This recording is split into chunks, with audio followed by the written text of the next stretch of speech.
Hi, today's lecture is about demand and supply. Some feel that the backbone of economics is the understanding of demand and supply because the free market sets prices of both goods, services, and resources like labor based on how much demand there is for it and how much supply there is. So if you have a situation where there's a large demand and a relatively small supply, then you will see that prices are going to be high. Well, that's the general concept, and here we're going to be looking at the demand curve, the supply curve, and we will distinguish between quantity demanded and demand, quantity supplied and supply. We will also talk about how to get to equilibrium, where the market will have cleared, no shortages, no surpluses, and what happens when there is a shortage or there is a surplus. So in order to be able to understand the demand curve, we're going to be plotting the demand for a particular item, let's say a cup of coffee, and we're going to see how an individual is going to be reacting to a change in the price for coffee. This would be an individual demand curve. We could also be looking at the market demand curve, which would be the demand on the part of all the consumers. So to draw a demand curve, we will have price on the vertical axis and quantity on the horizontal. In the information that you have downloaded, you will see that you have a table that represents a quantity of 10 at a price of 1.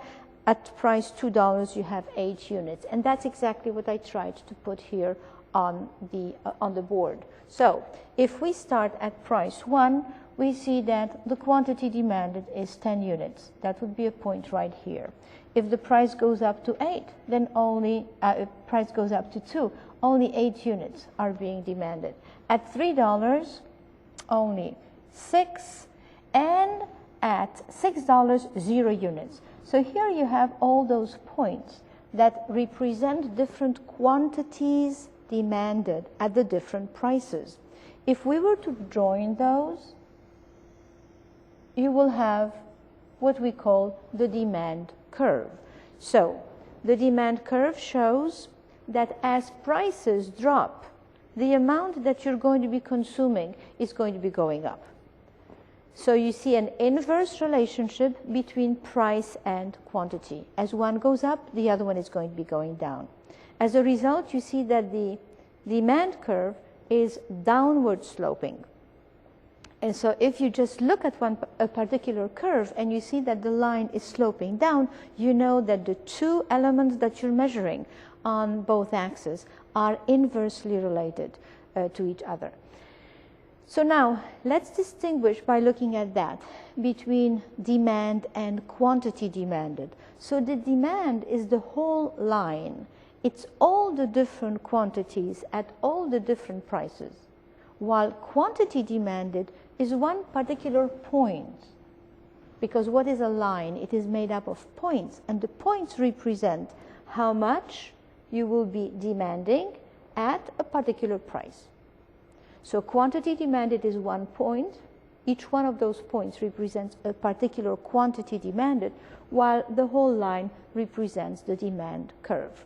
So you can see that that it is an inverse relationship, downward sloping, and you would be moving along the same demand curve to represent a change in quantity demanded. This is one quantity, this is another quantity, this is a third quantity. So when you move down the line, it's because prices have dropped and quantity demanded has increased. If you're moving up the line, then quantity demanded has decreased because prices have gone up. So very important to see the difference between demand and quantity demanded right here.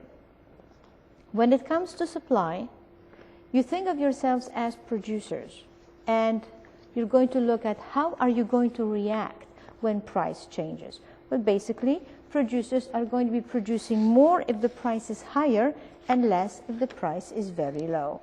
So based on the table that you have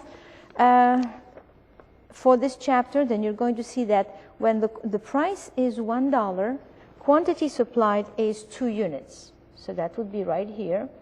And then at $2, quantity supplied is 4 units.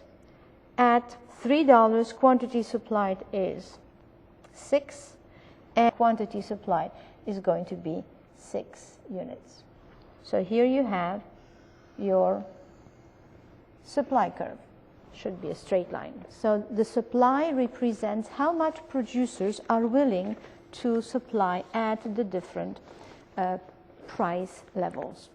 As you can see, this line goes up. It's an upward sloping line, and that represents a direct positive relationship between price and quantity. If you're a producer and prices are going up, you will want to produce more units. And here again, we are going to distinguish between the supply and quantity supplied. So supply is the whole line, while quantity supplied is going to be a point right here, or another point right there, which represents a certain quantity. Since if you're going from this quantity and you hit this line, then that represents the quantity demanded. If you were to hit this line, since this is the supply, this is going to be your quantity supplied. This will be your quantity demanded because it is on the demand curve. When the two lines cross, demand and supply cross, we will be at what we call equilibrium. And at equilibrium, you will see that quantity demanded is equal to quantity supplied, not demand equal to supply. Because if you say that demand is equal to supply, then you're implying that it is one and the same line, which it is not. So this is your price and this is your quantity. If you're saying that this is your demand and it is equal to your supply, you're saying that the two lines are identical at every point. But here, there is only one price at which the two lines are identical, and that would be at a price of $3. Here, both quantity demanded and quantity supplied are both equal to 6 units at $3. So that's where you have your equilibrium. We can say that the market will have cleared at equilibrium, which means there are no shortages and no surpluses at that particular price. So what are shortages? A shortage is a situation where we are demanding more than has been supplied. So quantity demanded is going to be larger than quantity supplied. And that is going to be at a relatively low price or high price. Whenever you think of shortage, you think of the price being too low. And indeed, it would be at a price that is below equilibrium. So let's try here at price $2. At $2, when you hit the supply curve, you will see that this is your quantity supplied at price $2. And how much is being demanded? You have to continue and you hit your demand curve, which here represents 8. This is quantity demanded. So you see your quantity demanded is equal to 8, while your quantity supplied, this is quantity demanded, and quantity supplied is only equal to 4. So we are demanding twice as much as has been produced. What will happen as a result? Consumers are going to be competing against each other and prices will be driven up. As price goes up, what happens to quantity supplied? Well, producers would like to supply more units. At the same time, consumers are saying, no, that's too expensive, and they are going to be dropping. So we have fewer consumers, quantity demanded is going down this way, and quantity supplied is going up this way. And you will meet at equilibrium. So this is going to happen if the government does not intervene. And we will talk later on about price floors and price ceilings. What about a price of let me use another color. That will be helpful. What about price of $5? At price $5, and again you draw a horizontal line. As you hit this line, that represents your demand. Therefore, that must be your quantity demanded at price $5. So you only want 2 units, while at the same time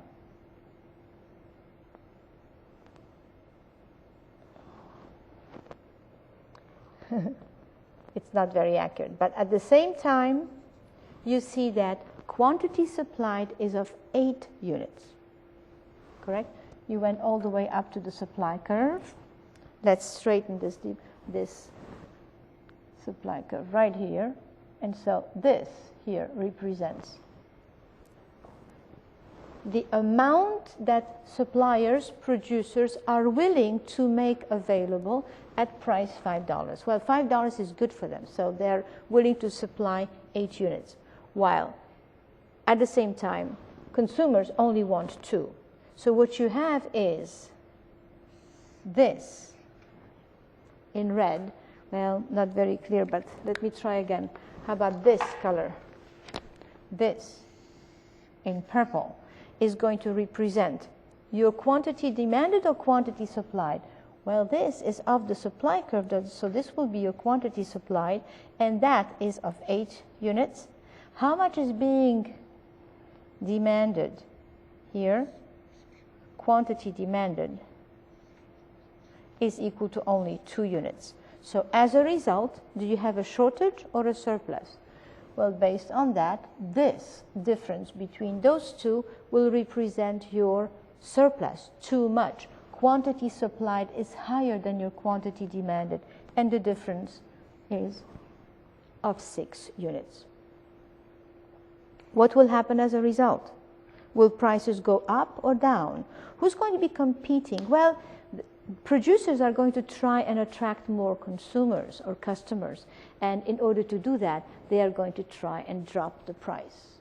And as they drop the price, some producers are going to say, well, no, it's not worth it for me, and they're going to be dropping out, while some consumers are going to be entering the market saying, well, now that the price has come down, I am interested in buying that product or buying more of that product.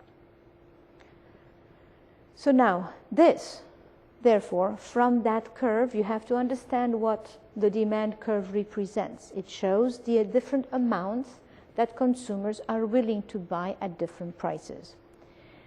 So you distinguish between the demand curve, your feeling about that particular product, how much you would like to buy at all the different prices.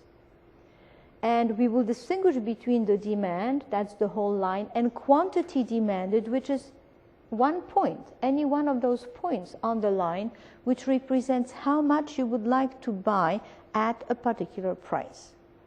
The same goes for the producers and the supply curve, because that shows that as price goes up, quantity supplied is also going to be going up. Okay? And these would represent all the different quantities supplied, while the whole line represents the supply curve.